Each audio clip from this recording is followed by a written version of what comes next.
Hello everyone, I am Shobhita. मेरा नाम शोभिता है और आप सबका मेरे चैनल शोभिता टॉक्स पे बहुत बहुत बहुत स्वागत है। I welcome you all to my channel Shobhita talks. आप लोग मेरे वीडियोस को लाइक करें और मेरे चैनल को सब्सक्राइब करें, क्योंकि जो अब मैं वीडियोस आप लोग के लिए अपलोड करने वाली हूँ वो सबके लिए बहुत ज़्यादा यूज़फुल है, ख़ासकर उन लोगों के लिए जो कि इंग्लिश बोलना सीखना चाहते हैं, इंग्लिश समझना और इंग्लिश बोलना सीखना चाहते हैं। तो आप लोग जल्दी से शोभिता टॉक्स को सब्सक्राइब कर लीजिए और बेल आइकन को प्रेस करना मत भूलना, क्योंकि अगर आप बेल आइकन को जब तक प्रेस नहीं करेंगे तब तक आपको मेरे जो नए वीडियोस आएंगे उनका नोटिफिकेशन नहीं मिलेगा। अगर आप प्रेस करेंगे तभी आपको उनका नोटिफिकेशन आएगा कि कौन कौन से नए वीडियोस आ रहे हैं। ये वीडियोस बहुत ही ज़्यादा बेनिफिशियल हैं, क्योंकि ये बहुत इजी वे में मैं आपको इंग्लिश सिखाने वाली हूँ। पहले तो उसको आप समझेंगे, उसके बाद आप उसको बोलना सीखेंगे, क्योंकि जब तक आपको समझ नहीं आएगा तब तक आप बोलेंगे कैसे। पहले चीज़ को समझना पड़ता है, फिर ही हम उसको अच्छे से बोल सकते हैं। और बोलना तभी आएगा जब आप उसकी प्रैक्टिस करेंगे। जब तक प्रैक्टिस आपको नहीं होएगी तब तक आप बोल नहीं पाएंगे। तो आप पहले वीडियोस को बार बार सुनिए, उसको समझिए अच्छी तरह से, फिर बोलने की प्रैक्टिस करिए। और आप चाहे गलत बोल रहे हैं पर बोलिए। और एक आपको अपने आप पे भरोसा होना चाहिए, अपने आप एक सेल्फ कॉन्फिडेंस होना चाहिए, एक फर्म डिटर्मिनेशन होना चाहिए, आत्मविश्वास और दृढ़ निश्चय होना चाहिए कि मैं इंग्लिश सीख सकता या सकती हूँ और मुझे सीखनी है। और आपको ये नहीं सोचना चाहिए कि आप गलत बोल रहे हैं। आप बोलिए, जब तक आप बोलेंगे नहीं, उसकी प्रैक्टिस नहीं करेंगे, आपको नहीं आएगी।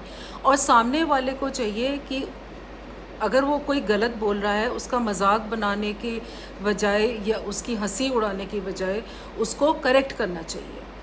हमें किसी का मजाक नहीं बनाना चाहिए, हमें किसी की हंसी नहीं उड़ानी चाहिए। अगर कोई गलत बोल रहा है पर वो कोशिश कर रहा है तो हमें उसको ठीक करना चाहिए, उसको करेक्ट करना चाहिए, उसको बताना चाहिए कि ऐसे है, तभी आप सीखेंगे। हर कोई पहले दिन से ही ठीक इंग्लिश बोलना नहीं सीख जाता है।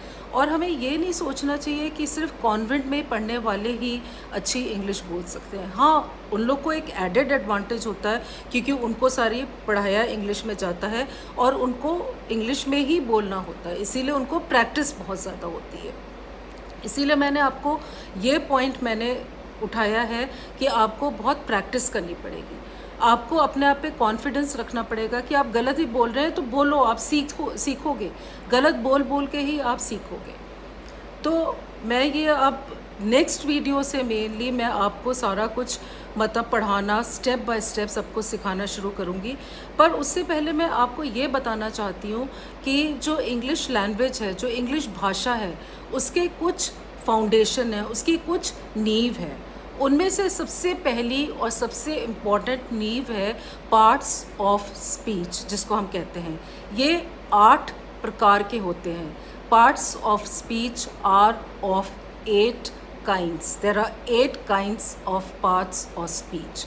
सो ये क्या होते हैं? सबसे पहला है नाउन, जिसको हम हिंदी में कहते हैं संज्ञा। दूसरा है प्रोनाउन, जिसको हम कहते हैं सर्वनाम। तीसरा है एडजेक्टिव, जिसको कहते हैं विशेषण। फोर्थ है हमारा वर्ब, जिसको हम हिंदी में कहते हैं क्रिया। फिफ्थ है एडवर्ब, जिसको हम कहते हैं क्रिया विशेषण। सिक्स्थ है प्रेपोजिशन, जिसको हम कहते हैं संबंध बोधक। और सेवेंथ है कंजंक्शन, जिसको हम कहते हैं समुच्चय बोधक। और एट्थ हमारा है इंटरजेक्शन, जिसको हम कहते हैं विस्मय आदि बोधक। सो मैं आपको पहले हिंदी में समझाऊंगी, उसके बाद उसी चीज़ को इंग्लिश में ट्रांसलेट करके बताऊंगी कि वो क्या चीज़ है। अब मैंने आपको ये 8 पार्ट्स ऑफ स्पीच बताए हैं, इसका डिटेल हम नेक्स्ट वीडियो में करेंगे हिंदी टू इंग्लिश में, ताकि आपको पहले आप उसको हिंदी में आपको समझ आ जाए कि मैं आपको पढ़ाना क्या चाहती हूँ। उसके बाद उसको मैं इंग्लिश में करूँगी ताकि आपको उसकी पता चले कि उसको इंग्लिश में जब हम बोलेंगे तो वो क्या होएगा। इस तरह से आपको समझ में पहले आना चाहिए, उसके बाद आपको बोलना आएगा और ज़रूर आएगा। अगर आप वीडियोस को बहुत ध्यान से और बार बार सुनेंगे तो आपको ज़रूर आएगा। तो जल्दी से आप लोग सब्सक्राइब कर दीजिए शोभिता टॉक्स को, क्योंकि जो अपकमिंग वीडियोस आने वाले हैं वो बहुत ही बेनिफिशियल होने वाले हैं, जिसमें से आप इंग्लिश को समझ सकेंगे और उसको अच्छी तरह से बोल सकेंगे। Thank you very much for listening to me. Till then, stay safe and please be connected to learn more. Thank you.